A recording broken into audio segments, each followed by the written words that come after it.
Ang ating mensahe ngayong umaga ay pagpapatuloy ng ating pag-aaral mula sa aklat ng mga awit. Ngayong umaga tayo ay nasa kabanatang 144, Psalm 144. Sa marami nating pag-aaral ng mga awit, atin nang natutunan na ang mga salitang ito ay hindi lamang nagpapahayag sa atin ng mensahe tungkol sa Diyos, nagpapakilala sa atin kung sino ang Diyos, kundi ito'y mga awit na itinuturo sa atin na tayo din ay magkaroon ng ganitong puso.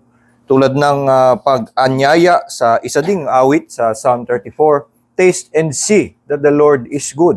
At ito ay pinapakita sa atin kung paanong ang mga manunulat na ito, ang marami sa kanila ay si David ang nagsulat, ang mga manunulat na ito na hiningahan ng banal na Espiritu ay nakatikim kung ano ang kabutihan ng Diyos at sila'y nagkaroon ng ganitong pag-awit mula sa kanilang mga puso.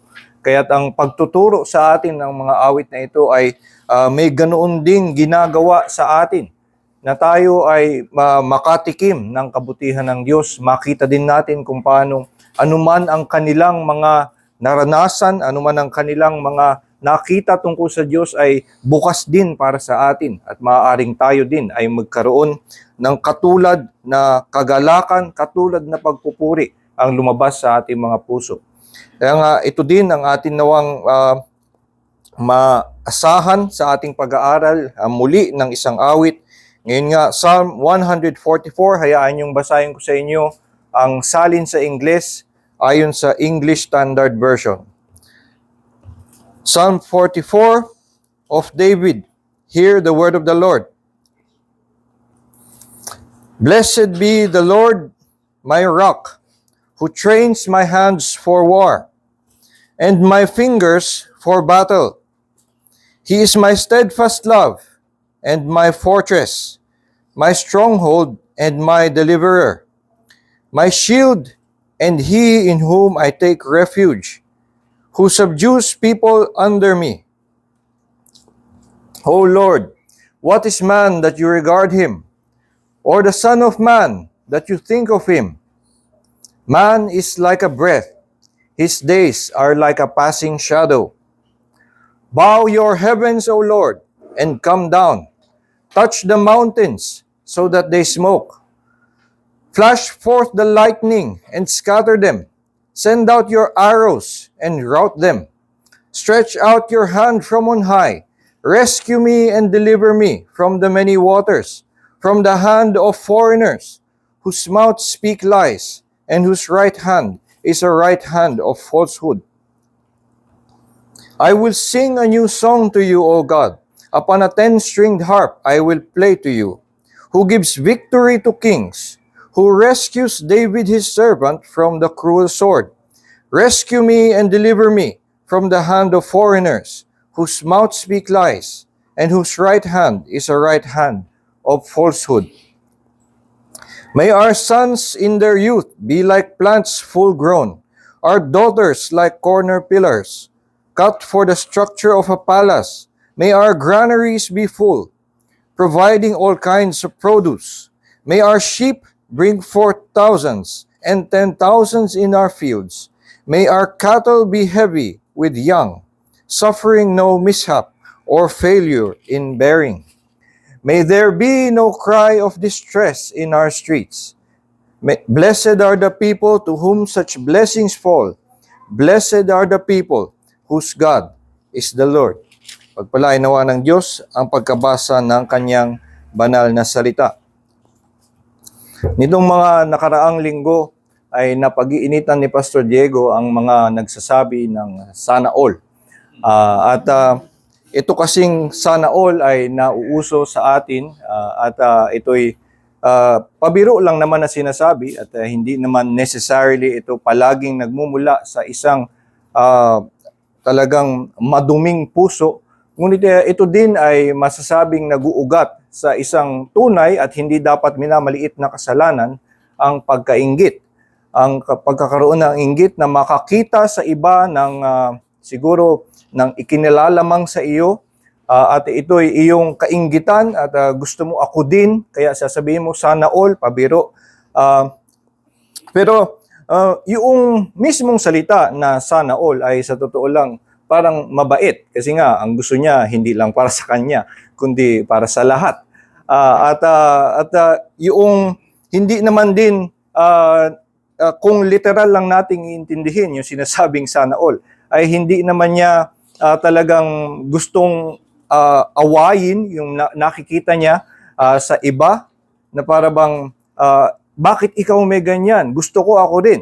Pero minsan din, kahit na yun ang kanilang sinasabi, na ang mismong ibig sabihin lang ng sana all ay mabuti naman, ngunit sa kanilang pagsasabi, maaaring makita na ito talaga ang actually nilalaman ng kanilang puso, isang tunay na pagkainggit at isang tunay na pagkamuhi, maging doon sa taong nakikitaan nila ng kabutihan. Ang tinuturo sa atin ng banal na kasulatan tungkol sa tamang pag-ibig sa ating kapwa ay naikagalak kung may nakikita tayong mabuti sa ibang tao.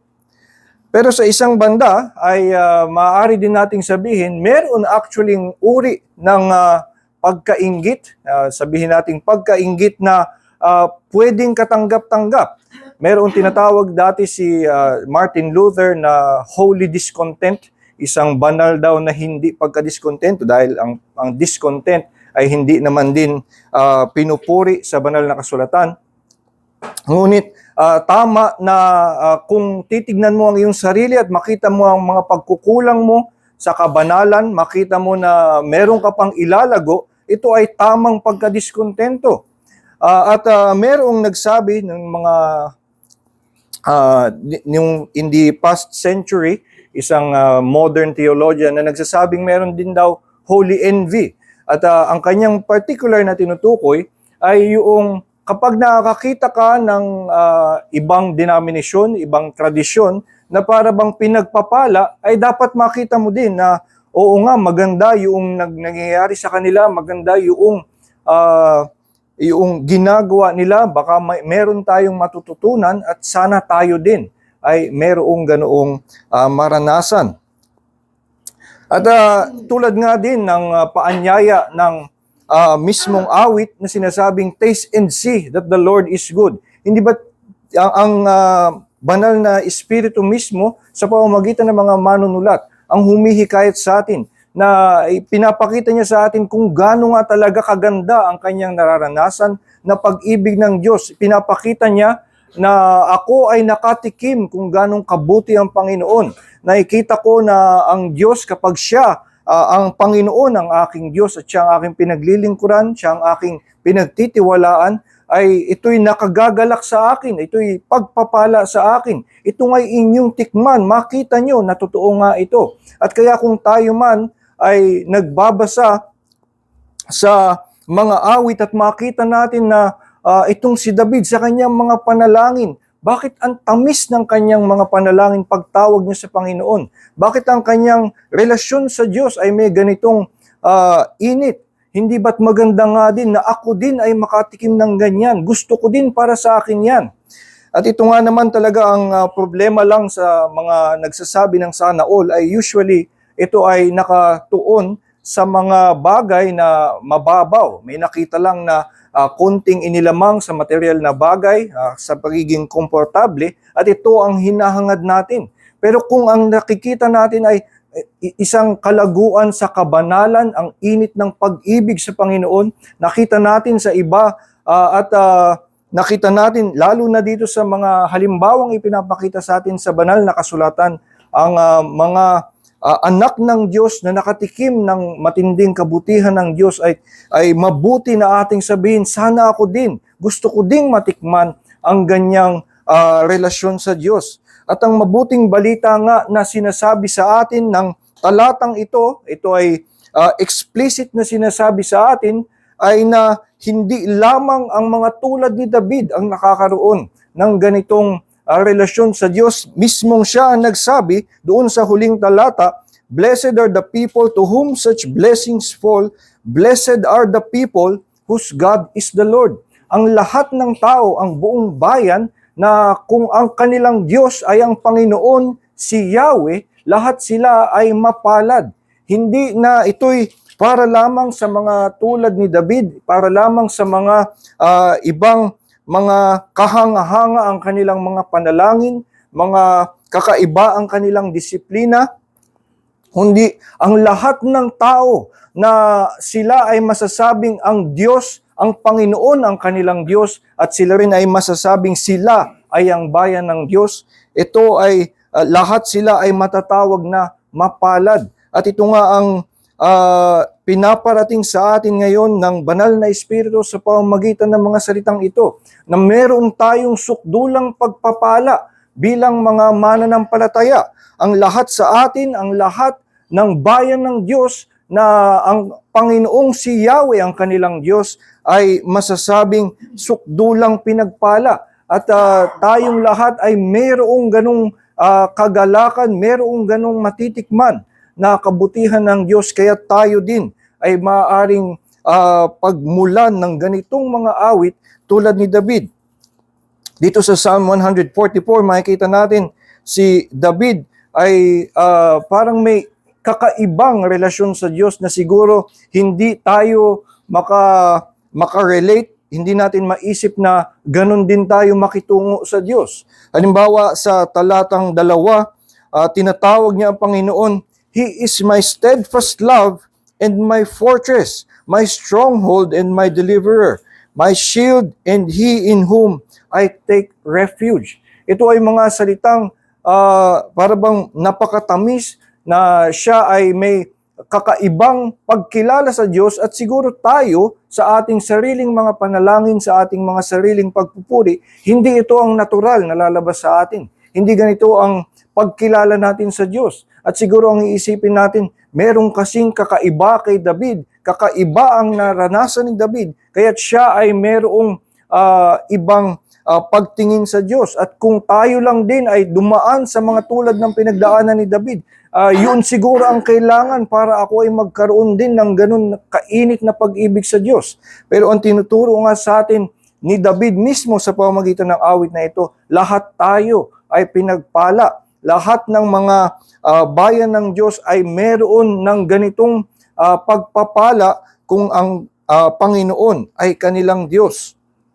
Ganon din sa talatang 5, ay makikita natin dito si David ay para bang ganoon na lamang ang kanyang lapit sa Diyos, na kaya niyang hingin sa Diyos na manghingi ng napakalaking bagay. Sabi niya, "Iyuko mo ang iyong kalangitan, O Panginoon." Ito ay siguro pag sa atin, lagi tayong pag nananalangin at naituro sa atin at ito'y tama, na pag tayo ay may hinihingi kahit konti, ay sasabihin natin, kung ito ang iyong kalooban. Pero hindi talaga ako sure kung ano ang iyong kalooban, kaya kahit anong hinihingi ko, pwedeng wag mo na ibigay. Ngayon, ito ay isang tamang attitude, pero sa isang banda din, dapat meron din tayo nung katulad na kumpiyansa sa harap ng Diyos, na tulad ng kasiguraduhan ni David, na kaya niyang tumawag sa Panginoon at sasabihin niya, "Iyuko mo ang iyong kalangitan." Tayo din ay sinasabi na magkaroon ng ganoong pananampalataya, magkaroon ng ganoong kasiguraduhan na tayo ay didinggin ng Panginoon kung tayo ay tatawag sa Kanya, na sabihing, "Iyuko mo ang iyong kalangitan para sa akin, para ako'y iligtas." Ganoon na lamang ang kasiguraduhan na meron ang lahat ng bayan ng Diyos kung ang Panginoong si Yahweh ang kanilang Diyos. Ito ang tinuturo sa atin doon sa salita, "Blessed are the people to whom such blessings fall. Blessed are the people whose God is the Lord."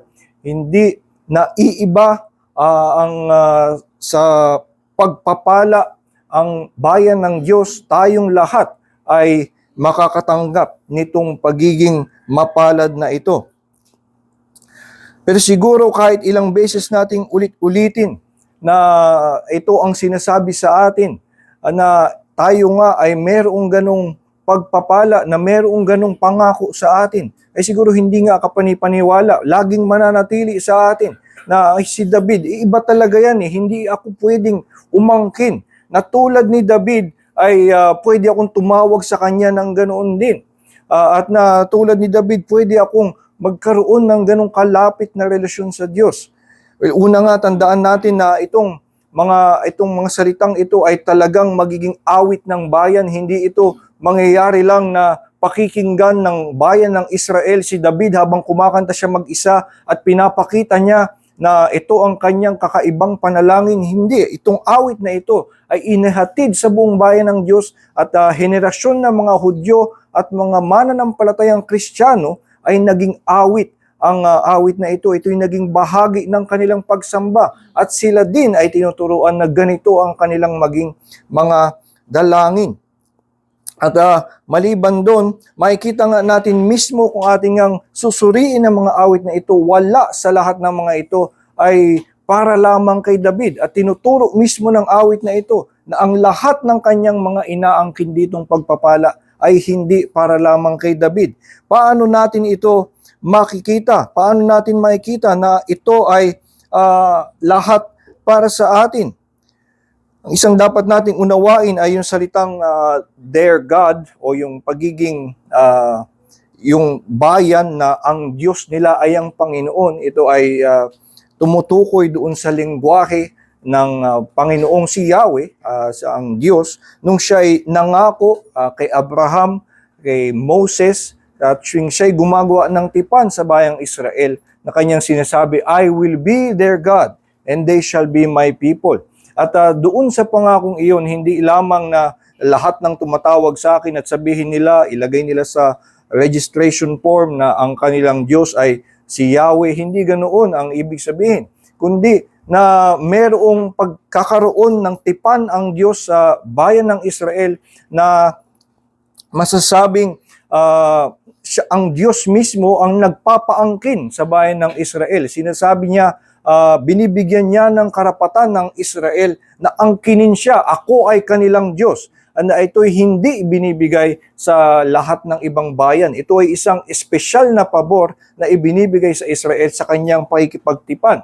Kaya ito'y tumutukoy doon sa pagkakaroon ng espesyal na tipan ng Diyos sa bayan ng Israel, sa lumang tipan, na siya'y nagsabing, I will be their God, and they shall be my people. Pero alam natin na sa pag-unlad ng pagpapakilala ng Diyos sa kanyang kalooban, pagdating sa bagong tipan, nung ipinangako yung pagdating ng bagong tipan sa Jeremiah chapter 31, ito ang sinabi na ang Diyos ay gagawa ng bagong tipan, I will make a new covenant with them, I will be their God, and they shall be my people.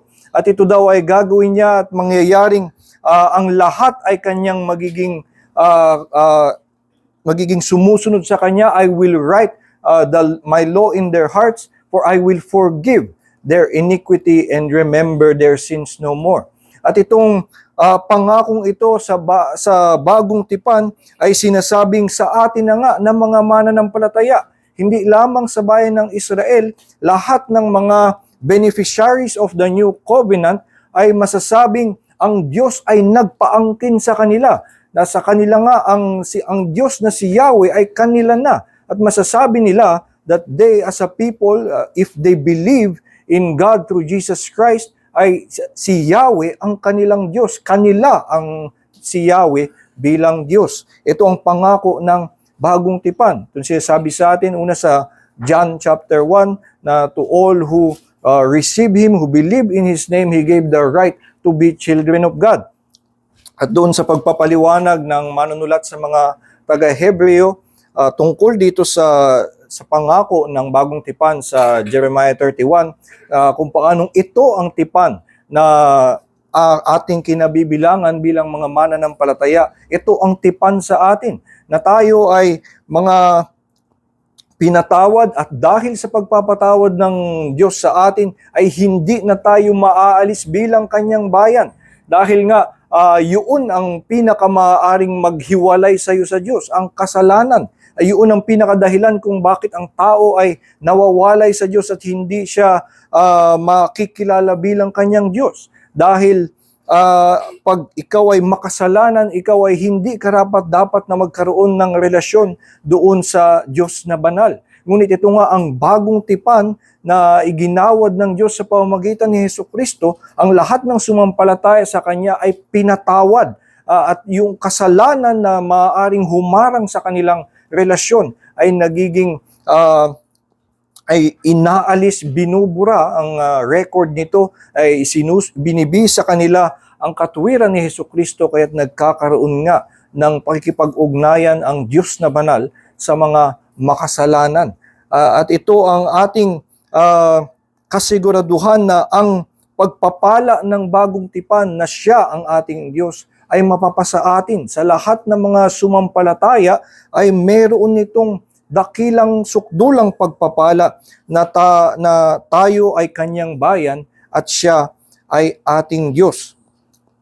So doon pa lamang meron ng patunay sa atin, isa ng pangako sa atin na meron tayong noong sukdulang pagpapala na ang Diyos ay sa atin. Kung tayo ay sumampalataya kay Hesukristo, tayo ay kanyang mga anak, tayo ay kanyang kinupkop, tayo ay kanyang pinatawad, at tayo pinangakuan ng buhay na walang hanggan kapiling niya. Kaya ito ang sukdulang pagpapala na para sa atin.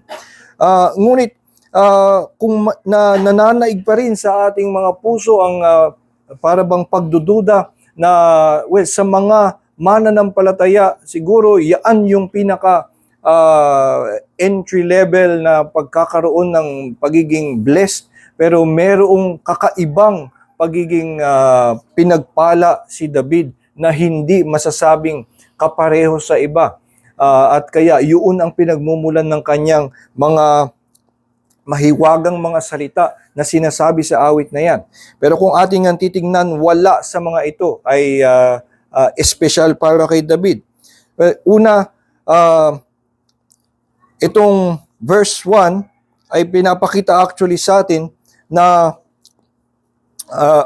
kahit na si David ay espesyal sa kanyang mga karanasan, meron siyang mga kakaibang pinagdaanan, ay yung kanyang mga karanasan ay may katulad pa rin sa atin.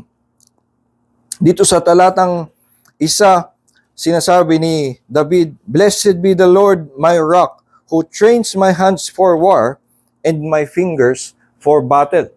At ito siguro ang pinaka mapapaisip sa atin, yan ay hindi talaga natin masasabing kapareho natin dahil hindi tayo nakakaranas ng digmaan, hindi ganyan ang isang bagay na ipapasalamat natin. Pero ating tandaan na itong ang awit na ito ay ituturo din sa bayan ng Israel. Ito'y aawitin din ng mga nanay na hindi naman makikidigma ng ilang pang mga citizens of Israel na siguro dumaan sa panahon ng kapayapaan. So hindi naman din sila nga makikidigma. At hindi nila masasabi tulad ni David na literally, "He trains my hands for war and my fingers for battle." At sa panahon nga ng iba ay siguro sa ating panahon ngayon, itong pagkakaroon ng na tayo ay na si David ay sinanay for warfare ay siguro kakaiba nga sa atin dahil sa ating modernong pagtingin, ang warfare ay madami ng ibang nakapaikot sa ating isipan. Ngunit sa kanila ito'y pagpapala. At kung ito ay naituturo sa bayan ng Israel at sila din ay nakakapagsabi na "He trains my hands for war and my fingers for battle," ay tayo din ay may, in a sense, kaya itong sabihin. At ito nga ang dapat din nating matutunan. Una, si David mismo ay kinailangang unawain na ang Diyos ang nagsanay sa kanya para sa gyera. Dahil hindi naman literal na ang Diyos ay nagpakilala sa kanya, "Okay, ako ang iyong drill sergeant at simula ngayon ay ituturo ko sa iyo kung paano makipaglaban." Kundi dumaan siya sa pangkaraniwang takbo ng kanyang buhay. Siya ay naging isang pastol at sa kanyang mga pinagdaanan ito ay naging kasangkapan ng Diyos para siya ay hubugin na maging isang mandirigma. At nakilala niya sa lahat ng kanyang pinagdaanan sa buhay na ito ang pagkilos ng Diyos para ako ay dalhin sa mga katagumpayan na aking naranasan at makaranas nitong mga pagpapala na aking nakamtan. So si David mismo, kapag sinasabi ito, hindi niya iniibig sabihin na literal siyang sinanay ng Diyos sa kanyang sa pakikipaglaban, kundi nakita niya ang pagkilos ng Diyos sa likod ng lahat ng kanyang buhay ay kumilos ang Diyos ng makapangyarihan upang siya'y dalhin sa kanyang kinaroroonan. At ang buong bayan ng Israel ay maaari din itong sabihin.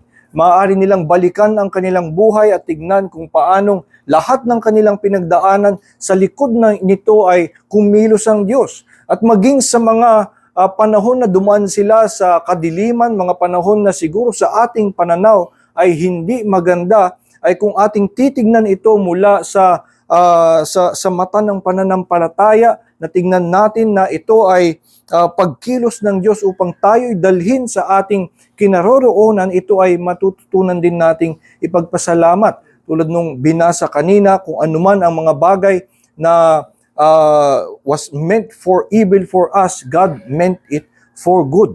At si Pablo nga ay makikita natin ganito, siya sabi niya sa Galatians 1 na he was set apart from before he was born para siya ay maging apostol. At ang pinagdaanan niya para mapunta doon sa kanyang kinaroroonan na kanyang ikinagagalak na ay noong una siya ay dumaan bilang isang Hudyo. Siya ay pinalaki bilang isang Hudyo na bulag sa katotohanan. Siya ay naging deboto ng isang relihiyon na pagkatapos noon ay naging nagdala sa kanya na kalabanin ang tunay na relihiyon ng Kristyanismo. At naging siyang nagkaroon siya ngayon ng bahid sa kanyang buhay na siya ay naging kasangkapan sa pagpatay ng maraming mga mananampalataya. Kaya ito'y naging bahagi ng kanyang sariling kasaysayan. Pero nakita niya ang lahat ng ito na pagkilos ng Diyos, na ang lahat ng ito ay kinasangkapan para siya ay dalhin sa kanyang kinalalagyan at siya ay naging isang apostol na ginagamit upang magdala ng mensahe ng biyaya ng Diyos sa lahat ng mga makasalanan. At kaya ang lahat nga ng mga mananampalataya ay maaaring tingnan ang kanilang buhay tulad ni David at sila rin ay magpasalamat sa Diyos na ito nga ang sa pagkilos ng Diyos ng makapangyarihan sa kanilang buhay ay dinala sila kung saan man sila naroon.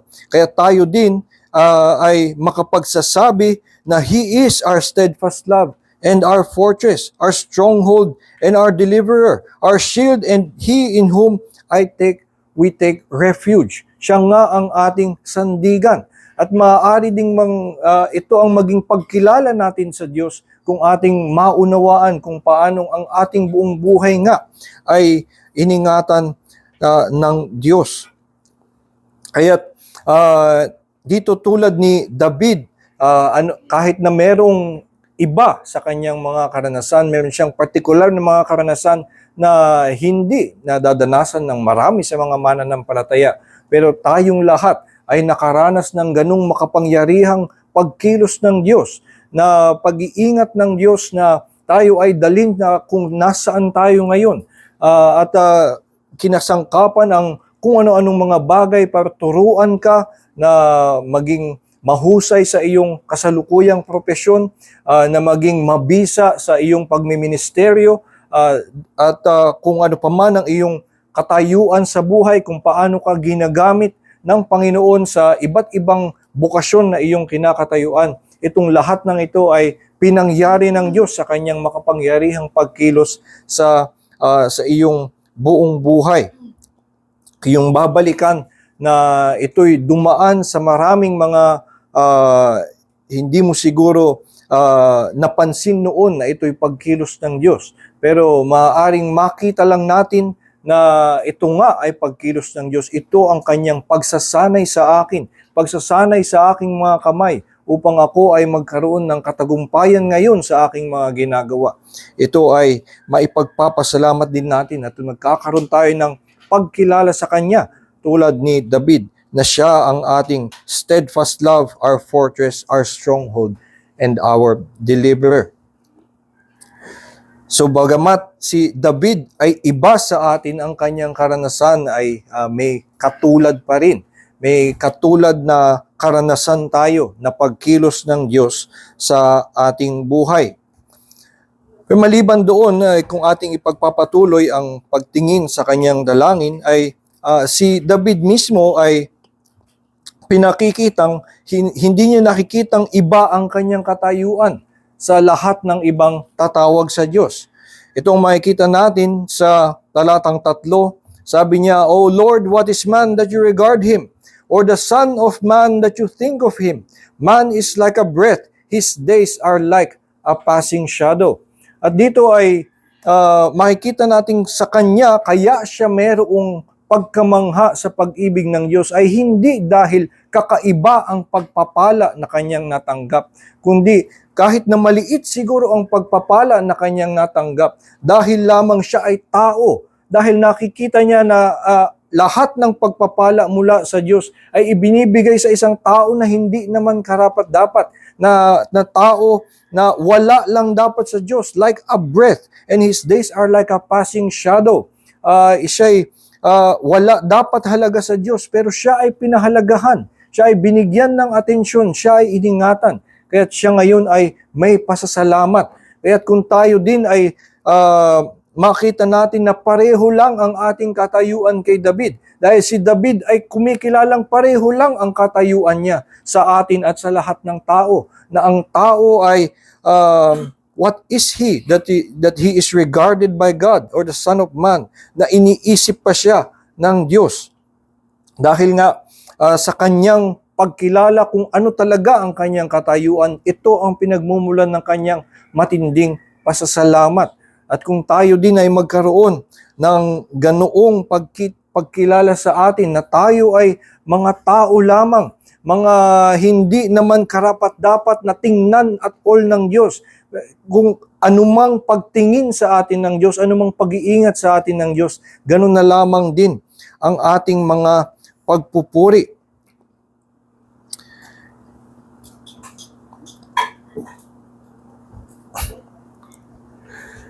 Ito ang basihan ni David sa kanyang panalangin. Ito ang basihan ni David kaya't siya ay may pasasalamat sa Diyos, hindi dahil ang kanyang mga karanasan ay kakaiba, hindi dahil ang kanyang mga pagpapalang natanggap ay espesyal, kundi dahil siya isang pangkaraniwang tao lamang din. Hindi dapat na iba sa lahat ng iba, at lalo na kilala natin si David. Si David ay isang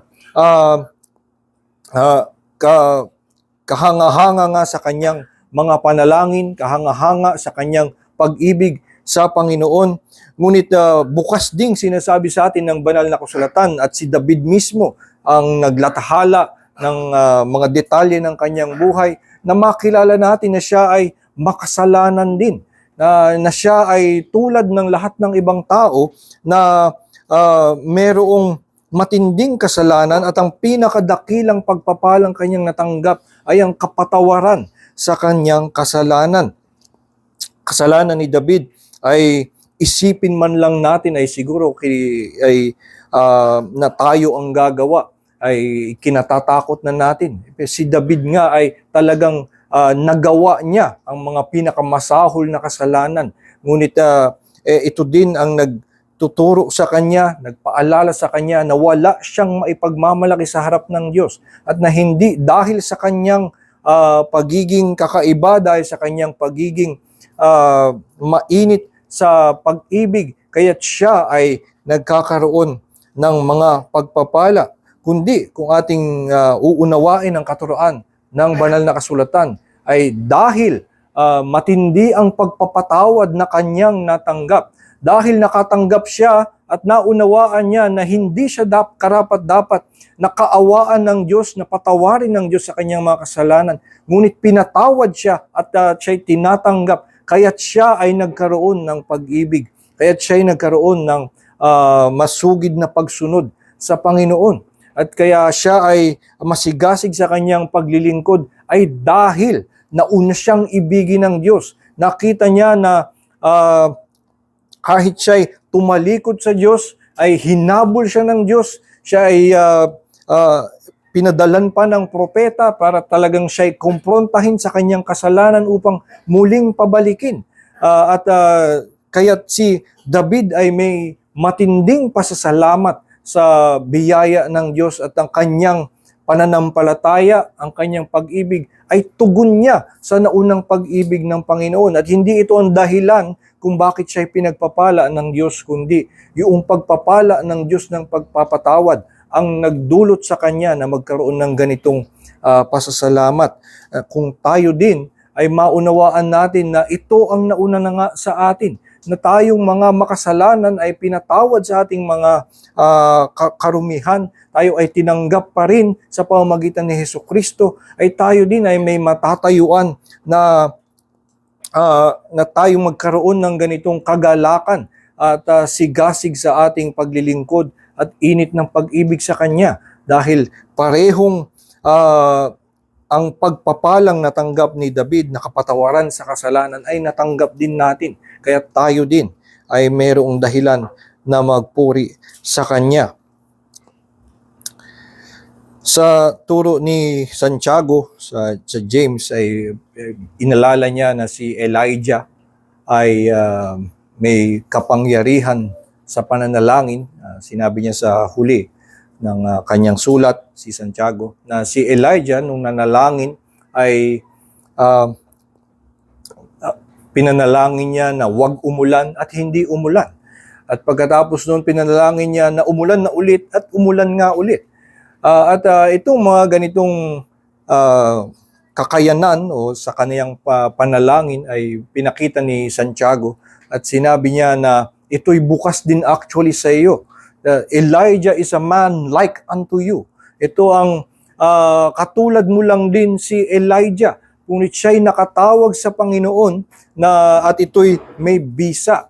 And hindi tinuturo nito sa atin at hindi dapat natin i-expect na tayo ay magkakaroon na kapangyarihan na paulanin kung kailan man natin gusto umulan at patigilin ang ulan kung kailan man natin gusto. Pero ito'y nagtuturo sa atin na meron tayong ganung katiyakan sa pagtawag sa Diyos, na tayo din ay mga tao na tinanggap ng Diyos sa kanyang tipan, pinatawad sa ating mga kasalanan, at merong karapatan na tumawag sa Diyos even for the most outrageous things na ating dalangin. Doon nga sa 1 John, isa pang apostol sa 1 John ay sa kanyang pagkahulihan, sinasabi na ito ang katiyakan na meron tayo, anuman ating hilingin ay ibibigay sa atin. Kapag tayo siguro ay nakakakita ng ganong klaseng mga pangako, ang mga una nating naiisip ay, bakit pag humiling ako ng kagalingan sa aking sakit, di naman ako gumagaling magically? At kung gusto ko ng sasakyan at kung gusto ko na yung nakikita ko sa iba ay sana all mapunta din sa akin, ay idadalangin ko, hindi naman nangyayaring na pupunta sa akin. Yun yung sinabi noong dalangin. Pero sa totoo lang, lahat ng mga naiisip natin yun ay mga maliliit na bagay. Noong tinuro yun ni Juan na sinasabi niyang anuman ang inyong hilingin, kung ikaw ay tumawag sa Kanya ng may pananampalataya, ito'y ibibigay sa iyo. Ito ang kasiguraduhan na meron tayo. At kung ito'y itutuloy sa kasunod na talata, ay maaari natin itong unawain na inisip niya ano ang pinakamatinding pwede mong hilingin sa Panginoon. At sa ating maliit na isipan, ang naiisip natin ay gusto ko ng bagong sasakyan, gusto ko ng mas marangyang buhay. Pero ang naisip ni Juan na sigurong wala kang karapatang hilingin, pero sinabi ni Juan ay pwede mong hilingin. Sabi niya, kung makakita ka ng kapatid na nagkakasala at ipanalangin mo na siya ibalik, ay yan ay gagawin ng Diyos para sa iyo. Hindi ba ito ay mas matinding pagpapala na isang matinding karapatan, maging pag dinalangin mo sa Diyos na yung makasalanan ay kanyang kaawaan, ito ay maaari niyang ibigay sa iyo. Ito ay mas matinding dalangin na tinuturo sa atin, na magkaroon tayo ng ganong klaseng kumpiyansa na sa ating pagtawag sa Diyos ay hilingin natin yung hindi kapanipaniwalang ipagkakaloob ng Panginoon ay yung kaligtasan maging ng mga makasalanan. Kaya nga, maaari natin tulad ni David, itong awit na sinasabi niya sa talatang 5, "Bow your heavens, O Lord, and come down, touch the mountains so that they smoke. Flash forth the lightning and scatter them. Send out your arrows and rout them. Stretch out your hand from on high. Rescue me and deliver me from the many waters." Ganoon ka laki ang maaari mong hilingin at ito'y ibibigay sa iyo. At hindi ba ito'y naranasan nating lahat bilang mga mananampalataya? Kung nung ikaw ay makasalanan pa lamang, ang pangako ng Ebanghelyo ay na kung ikaw ay tumawag sa Kanya at hilingin mo ang Kanyang saklolo, ikaw man ay Kanyang kaaway, ay pag hiningi mo na iyuko niya ang kalangitan, ay ito'y gagawin para sa iyo at ito ay ginawa para sa atin. Kaya maaari nating tingnan na ang dalangin na ito ay actually tinupad ng Diyos. Iniyuko niya ang kalangitan, dinala niya ang kidlat at talagang tinalo niya at ginapi niya ang lahat ng kaaway nung kanyang isinugo si Hesukristo para mamatay para sa ating kasalanan. At kung si Hesukristo mismo ay kanyang isinugo para sa atin, ay ito ang ating nahiling mula sa Kanya. Hindi ba't ito ang nagpapakita sa atin anong lapit ang meron tayo sa Panginoon, anong katiyakan ang meron tayo na kung tayo tumawag sa Kanya, maging kalangitan, pwede nating hingin sa Panginoon dahil binigay nga niya maging ang Kanyang anak na si Hesukristo. At ito'y ginawa niya para sa atin. At sabi ni Pablo sa Romans chapter 5, na kung nung ikaw ay Kanyang kaaway, nung hiningi mo yan, ay pinagkaloob sa iyo, ikaw ay Kanyang niligtas. Much more now shall you be saved. Lalo na ngayon, kung ikaw ngayon ay makita mo uli ang iyong kasalanan, makita mo uli ang iyong karumihan at nawawala ang iyong katiyakan na ikaw ba ay ligtas. Much more now, kung tumawag ka pa din ngayon, ay mas dapat kang maging tiyak dahil ito ang pangako sa atin. Ganoon ang relasyon at meron tayong kumpiyansa sa Diyos na tawagin nga siya na iligtas tayo.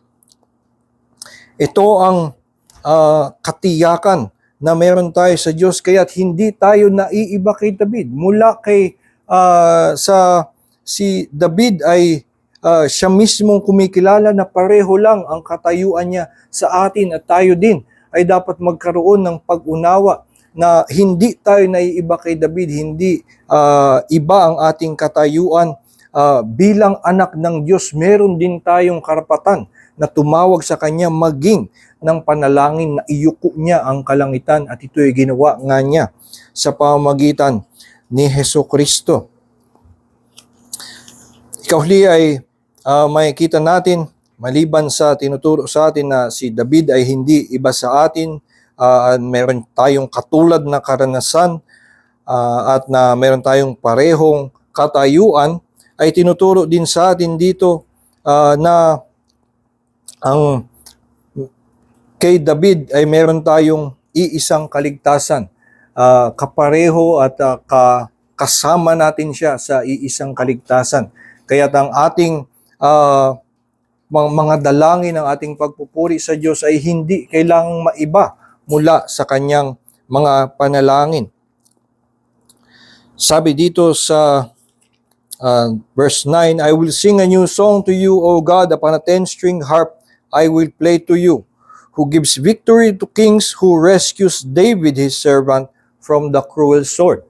At ito nga ay sinasabi doon sa title, ito daw ay sinulat ni David of David, pero ngayon tinuturo sa bayan ng Israel at sa lahat ng mga henerasyon ng mga Hudyo at mga mananampalataya na ikagalak nila na iniligtas ng Diyos si David. So ngayon kanilang sasabihin at kanilang ikinatutuwa na ang kanilang Diyos ay iniligtas si David. Kaya sasabihin nila na I will sing a new song to you who rescues David. At dahil ang bayan ng Israel ay totoo naman na habang ang Diyos ay iniibig ang kanilang hari at pinapaboran at pinagpapala si David na kanilang hari, sila din ay naaambunan ng lahat ng pagpapala. Kaya't kanilang ikinagagalak bilang bayan ng Diyos na yung hari natin, pinagpapala. Kaya't meron silang dahilan na sabihin at purihin ng Diyos for rescuing David. Pero kung atin din titignan, anong dalangin ngayon ni David? Maliban sa pagpapala ng Diyos sa kanya, si David din ay titingin sa at makikita natin sa maraming ibang awit na ito ang kanyang tinitingnan, na ang tinitingnan niya kung paanong nauulanan lamang din siya ng mga pagpapala mula sa tipan ng Diyos sa kanyang mga ninuno. Kaya lang siya kinalugdan at kaya lang siya ngayon nakakatikim ng kabutihan ng Diyos dahil hindi sa kanya mismo kundi dahil ito ay may naunang tipan sa kina Abraham. Kaya meron tayong makikitang mga awit, halimbawa sa Psalm 25 na kanyang pagpupuri na God of Abraham, of God of Jacob, na itong kanyang mga nadadanasan ay paambon ng mga pagpapala, pag-apaw ng mga kabutihan ng Diyos patungo sa kanya. Kaya siya din ay ikinagagalak niya na iniligtas ng Diyos si Abraham. Pero tayo ngayon ay hindi mga literal na anak ni Abraham at hindi natin hari si David. Pero meron ngang mas tunay at mas dakilang pagpapala para sa atin. Dahil ngayon ang ating ipinagdiriwang ay na ang ating hari ay ang anak ni David. Ang anak ni David na si Hesukristo. At ginagagalak natin ang pag-ibig ng Diyos sa Kanya. Kaya't kung makita natin kung paanong sa banal na kasulatan sinabi ng Ama mula sa langit nung binautismohan si Jesus, "This is my Son in whom I am well pleased." Ito ay mabuting balita para sa atin. Habang kinagagalakan ng Ama ang anak, ito ay mabuting balita para sa atin dahil tayong lahat ay in Christ. Tayong lahat ay magiging united to Him. Lahat ng mga sumampalataya sa Kanya ay ibinibilang kay Hesukristo. Kaya tayo din ay nagagalak na mapasailalim sa mga pagpapalang ibinubuhos at pag-ibig kay Hesukristo. Kaya nga sa Ephesians 1, sinasabi na ang pagpapala or the spiritual blessings were given to us in Christ. At ito din ngayon ang magiging version natin ng awit na ito. Ikinagagalak natin na iniligtas ng Diyos si David, si Abraham, at higit sa lahat ikinagagalak natin na ang ating tagapamagitan, ang namamagitan para sa atin ay si Hesukristo. At mas tiyak tayo sa pag-ibig ng Diyos kay Hesukristo kaysa tiyak ang mga Israelita sa pagpabor ng Diyos kay David o kay Abraham. Tayo ay tumatayo sa likod ni Hesukristo at tayo ngayon ay tiyak na tatanggapin sa kanyang presensya dahil si Hesukristo mismo ang namamagitan para sa atin. Kaya tayo ay may katiyakan na lumapit sa Kanya. Lahat tayo na kabilang sa Kanyang tipan who are in Christ ay maaari nga nating sabihin, we are as blessed, at least as blessed as David, because all the people of God, lahat ng tao, lahat ng ang buong bayan na ang Panginoon, si Yahweh ang kanilang Diyos, lahat sila ay pinagpala. Ang lahat ng ito ay nagtuturo lamang sa atin kung anong dakilang pagpapala ang meron tayo. At nawa nga matanim sa ating puso na blessed are the people whose God is the Lord. Ganun tayong at kabilang tayo dyan.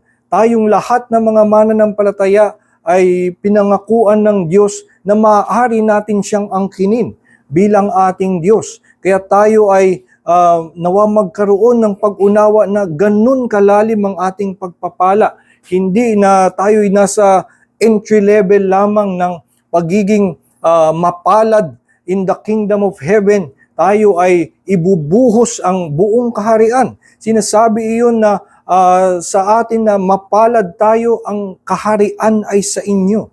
Ito ay sa atin na nga. So hindi natin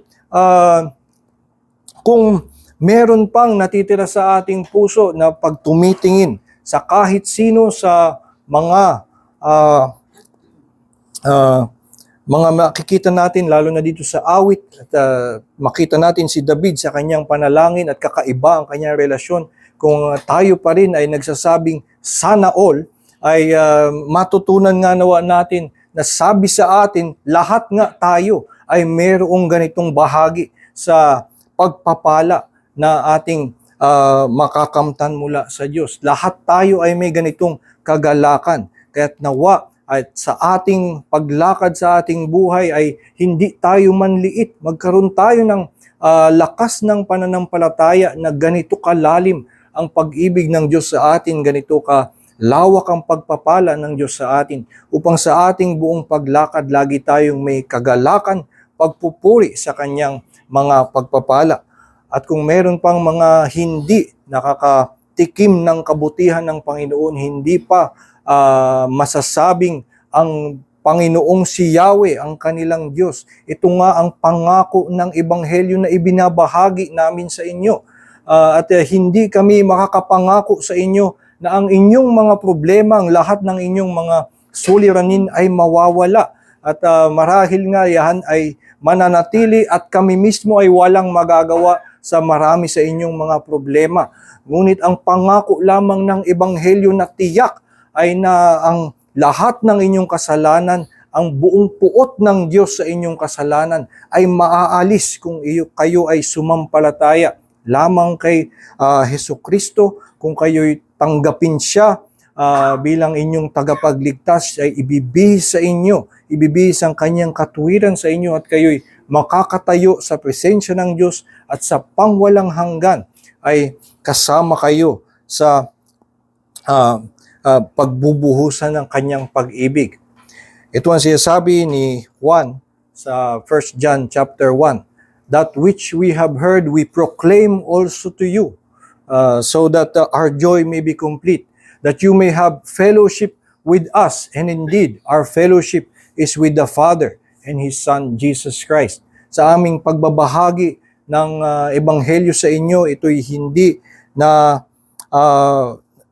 kumbinsihin lamang kayo na itong pinaniniwalaan namin na siguro tingin nyo kakaiba ay gusto lamang naming patunayan na ito'y may sense naman, kundi itong layunin namin ay ipakita sa inyo na itong aming sinasampalatayanan ay mayroon talagang dakilang sukdulang pagpapala. At kung kayo ay makibahagi dito at kayo sumampalataya dito, you will have fellowship with us. And indeed, our fellowship is with the Father and His Son, Jesus Christ. Tayo po ay manalangin. Ama naming Diyos, kami nagpapasalamat sa inyong salita na naghahayag nga sa amin kung anong sukdulang biyaya ang ibinubuhos mo sa lahat ng mga sumasampalataya sa inyong pangakong biyaya sa pamamagitan ni Hesukristo.